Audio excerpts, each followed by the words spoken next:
eu nunca tinha visto o Alexandre Frota não aguentar pressão. Mas dessa vez parece que aconteceu, querida. Me explica um pouquinho mais. Ele acabou desistindo, né, de fazer parte da equipe de cultura da transição de governo. O Alexandre Frota, que fez lá uma série de tweets. Na verdade, ele recebeu muitas críticas, né, Paulo? Essa indicação aí do Frota, essa convocação, digamos assim, muitos artistas intelectuais, eles manifestaram a sua indignação, inclusive nas redes sociais, detonando ali até o Lula, alguns já dizendo, olha aí, Lula, como pode, né, bola fora, esse tipo de coisa. O Alexandre Frota, que é ex-apoiador do Jair Bolsonaro, e que nas suas redes se disse vítima de preconceito e explicou que a recusa é para evitar problemas. Eu vou ler aqui alguns tweets do Alexandre Frota para vocês, o que é que ele falou sobre esse caso. Então ele pôs lá, fala pessoal, tenho visto os ataques covardes e preconceituosos que eu tenho recebido por ter sido convidado para a transição na cultura. Ataques inclusive à minha família. Vem uma ala de esquerda, sapatênis do Leblon. Não é você, viu, Paulo, que você é sapatênis aqui da Faria Lima. É um outro tipo de sapatênis, você. Aí ele continua, o preconceito está na transição que fala em um país plural e segue. O preconceito está na cabeça deles que falam da diversidade, de oportunidades para todos, de respeito às diferenças, sem julgamentos. Não é bem assim. Como eu estou de boa e não quero problemas, vou ficar com a minha família e declinar o convite. Obrigado, disse aí o Alexandre Frota. Eu acho que eu acho que isso tem a ver porque começou muito barulho, né? Ex-ator pornô, aquelas histórias todas que o povo, né, que o público começa a trazer tudo à tona, né? Então, quando ele fala justamente sobre preconceito, sobre essa história toda, ele se refere a isso, né? Então, assim, olha, o Frota é um amigo pessoal, eu gosto muito do Frota, não sei se politicamente ele fez um bom trabalho, que eu saiba, não, mas que ele, sem dúvida alguma, é um cara, gente boa, comigo sempre foi. Então, eu gosto do Frota, mas eu acho bom ele dar um tempo com essa história de política, sabe? Agora, durou quantos dias? 2 dias, é isso? Acho que ele talvez não tenha nem conseguido contribuir com nada, né? Inclusive, depois ele fez uma série de outros tweets falando do envolvimento ali em projetos, como o do Paulo Gustavo, da Lei Aldir Blanc, que ele estava participando disso. Então, na verdade, que ele já estaria incluído, né, em questões culturais e tal. Ele trouxe até um panorama, a gente vai trazer um pouquinho mais para frente aqui, de algumas coisas que ele acha que essa equipe de transição poderia estar atenta. Enfim, mas acabou mesmo que desistiu, como ele diz, para não arranjar problema, não é verdade? O que você acha, Tomé? Olha, Paulo, eu nunca fui de maneira nenhuma, né, de atacar diretamente pessoas, né? Mas a gente tem que avaliar posturas das pessoas que foram eleitas para poder governar o Brasil. Então, eu me recordo do Alexandre Frota, desde lá de trás, quando ele estava ainda nas ruas, que ele tinha um caminhão pelo impeachment da Dilma, se colocava como uma pessoa de direita, chegava junto com a turma do jiu-jitsu, né, dizia que era liberal na economia, conservador nos costumes, mesmo a gente vendo, né, a forma como ele sempre trabalhou no lado profissional. E aí ele se elege com o nome do presidente Jair Bolsonaro. E depois de alguns meses, ele muda completamente. E tem algumas coisas que são incompreensíveis. Porque quando você tem valores e princípios, você acaba seguindo esses valores e princípios sempre. É uma coisa que norteia a tua vida.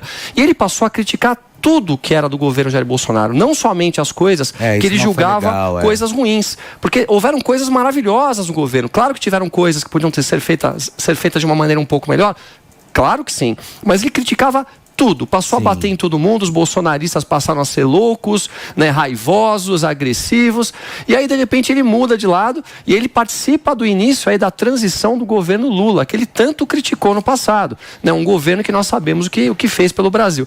Então ele está pagando o preço das suas atitudes, e as coisas na vida têm consequências.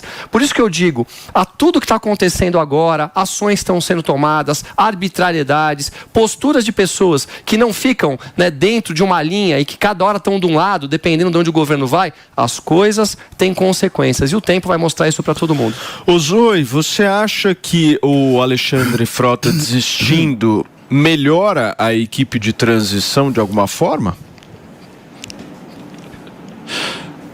Seu microfone, minha querida cubana. É um favor que ele faz não só à direita, mas também à esquerda, porque olha, aí uma pauta que uniu, por incrível que pareça, a direita e a esquerda. Nem a esquerda quer esse homem. E é engraçado, Paulo, ele falar sobre preconceito, que as pessoas têm preconceito com ele. Quando ele vai se referir a mim, ele fala a cubana do Morning Show. Ele não me chama pelo nome. Ele me chama de cubana. Então, por aí já dá para ver aí o preconceito, como ele abomina o preconceito. Quando as pessoas se referem a mim assim, dependendo do tom que a pessoa usa, você avalia se é por carinho, como o Paulo Matias faz, ou se é para tentar diminuir a pessoa de alguma forma, né? Que não tem outras características, então vou chamar ela de cubana e pronto, não vou chamá-la pelo nome. Então é engraçado o Frota fazer isso. Gente, melhora, claro que melhora. O Frota, não dá, assim, outro dia eu me referi a ele como ator pornô e tudo mais, mas eu entendo que todos nós temos um passado, né? E pode ser que eu tenha até me cedido, né? Chamando dessa forma e diminuindo apenas o Frota a isso, a um ator pornô. Todos temos um passado, pode ser que ele não tenha orgulho do passado dele, mas a gente tem que avaliar também o Frota como uma pessoa técnica. O Frota não é uma pessoa técnica, o Frota, pelos tweets que ele faz, eu já convivi com ele na Câmara quando eu era assessora, você vê que ele não tem bagagem, que ele não tem nada a oferecer à política no país e muito menos à cultura. Ele não é uma pessoa que tem cultura. O que ele pode agregar, né, ao Ministério da Cultura? Nada. O cara só xinga, ofende as pessoas no Twitter. Me fale os clássicos que ele conhece, o que ele quer fazer de diferente na cultura do Brasil. Aí, quem sabe, ele pode ganhar um pouquinho de respeito. Mas até agora, ele só mostrou essa forma tosca de fazer política. E, além disso, as pessoas não confiam nele. Nem a direita, nem a esquerda confia nele, porque ele já, como o Tomé trouxe, ele traiu as bandeiras que ele defendia lá atrás, que a gente nem sabe se ele de verdade acreditava no que ele defendia ou se só se aproveitou aí dessas pautas para se eleger na onda Bolsonaro. Então, a história está mostrando que os brasileiros não têm mais memória curta. Os brasileiros estão atentos, né, ao que os candidatos defendem e, depois de eleito, o que eles fazem. Então, muitos, depois de eleitos, mudaram o seu discurso. O Frota foi um desses. E a história não perdoou nenhum.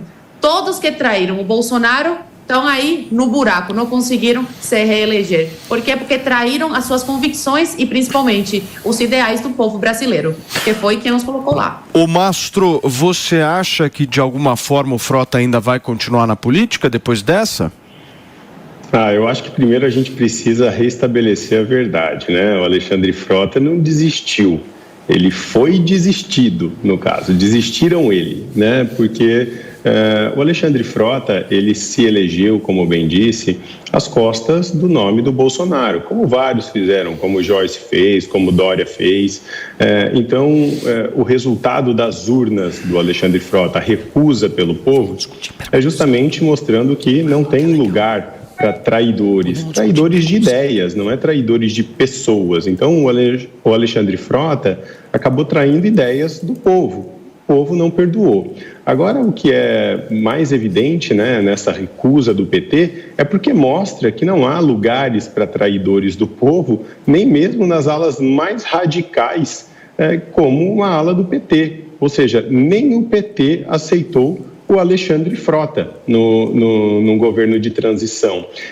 E também é bom a gente dizer que os maiores feitos do Alexandre Frota na vida política, primeiro foi apoiar Bolsonaro e segundo foi se opor ao Bolsonaro.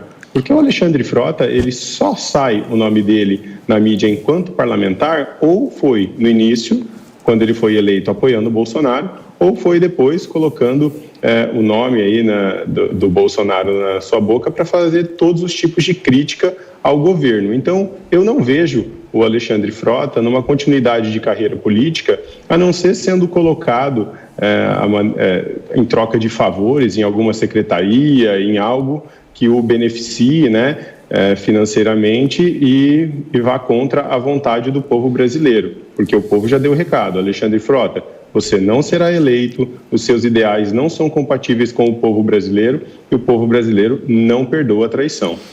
Você pediu, Tomé?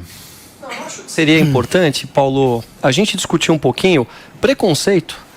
Porque eu fico pensando aqui, né? Por que se tornou uma sociedade tão preconceituosa? E eu me recordo aqui um pouco no passado. Eu cresci, eu sou de direita, liberal na economia, conservador nos costumes, e eu cresci vendo a Rogéria, que eu adorava, todos os dias na televisão. Eu cresci ouvindo Cazuza, que era gay. Eu nunca tive preconceito em relação a isso, eu nunca vi minha família ter preconceito em relação a isso. Outros artistas renomados internacionais que eram gays. Nós tivemos uma educação, né? Eu que sou da geração dos anos 70, a qual eu não me recordo de ter visto preconceito dentro da minha casa. E tudo virou preconceito no Brasil. Tentaram separar a nossa nação entre nós e eles, entre negros e brancos, ricos e pobres, homossexuais e heterossexuais. E eu acho que isso é uma coisa muito nociva à nação brasileira. E eu não vejo na direita, pelo menos a direita que eu participo, nenhum tipo de preconceito. Eu nunca vi nenhum tipo de preconceito. Tomé, mas eu acho que o que o Frota está falando, pelo menos o que eu entendi, vocês me corrijam se eu estiver errado, mas seria o preconceito dele ter sido ator pornô, e por ele ter sido ator pornô, ele não tem legitimidade para falar de cultura. É isso que eu entendi. Eu não entendo muito dessa maneira. Eu acho que ele se sentiu num preconceito de ter um passado, independente se ele foi ator pornô, se ele não foi, e numa entrada dentro de uma esquerda, a qual ele sempre participou da direita. Então, assim, é um preconceito em relação à pessoa dele. Mas eu acho que essa questão de preconceito... Não, mas é em relação a isso, né? Eu acho que essa questão do preconceito... Não ter ali, sei lá, não ser um cara da cultura literária, não ser um cara da cultura, sei lá, alta cultura, eu vou falar que eu não gosto desse termo, tá? Mas ser um cara que fez filme pornô e tal, e que por isso ele não estaria... isso que eu entendi. Mas aí que tá. Qual é o problema de ele fazer um filme pornô? Eu não acho que há problema nenhum, valor de princípio dele. Não tem problema nenhum. Contanto que se tenha valores... Eu entendo o que você está falando. Você está falando da hipocrisia de se dizer conservador, surfar uma onda da direita e depois querer se enquadrar na esquerda e ficar assustado já com eu dou valor ao legado do Frota. Eu sou o seguinte, eu tenho a seguinte opinião. Não, em que sentido, Paulo? Eu tenho a no seguinte... sentido cultural. O Frota tem legado. Qual o sentido? Eu tenho...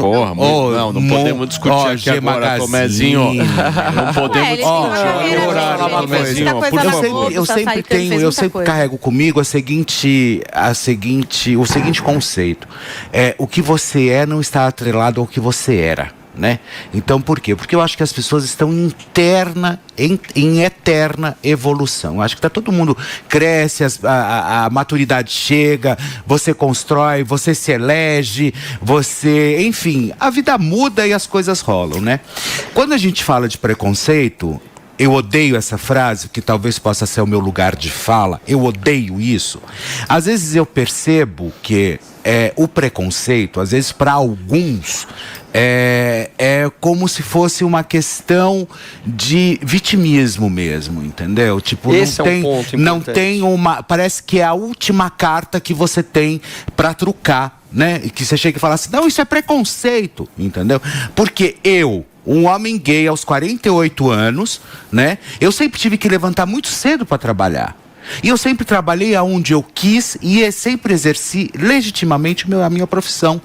Que em sua maioria, muitos podem dizer que foi um mercado completamente exacerbado aí pelo machismo. Isso eu acredito sim. Mas nem por isso eu não deixei de trabalhar. E nem por isso eu deixei de ser profissional. E eu mostrei o meu trabalho e eu fiz as coisas acontecer através do meu próprio profissionalismo. Né? Então, quando vem com essa questão de preconceito, eu acho que é uma forma que você tem de desfocar aquilo que realmente você precisa ir buscar, e eu acho que seja a última forma de você ir lá e trucar, que eu acho que está muito fácil. Hoje você se falar, estou no meu lugar de fala, sabe? Que lugar de fala é esse? Eu não gosto disso, eu não gosto desse lugar de fala. Eu acho que todos nós sempre tivemos lugar de fala.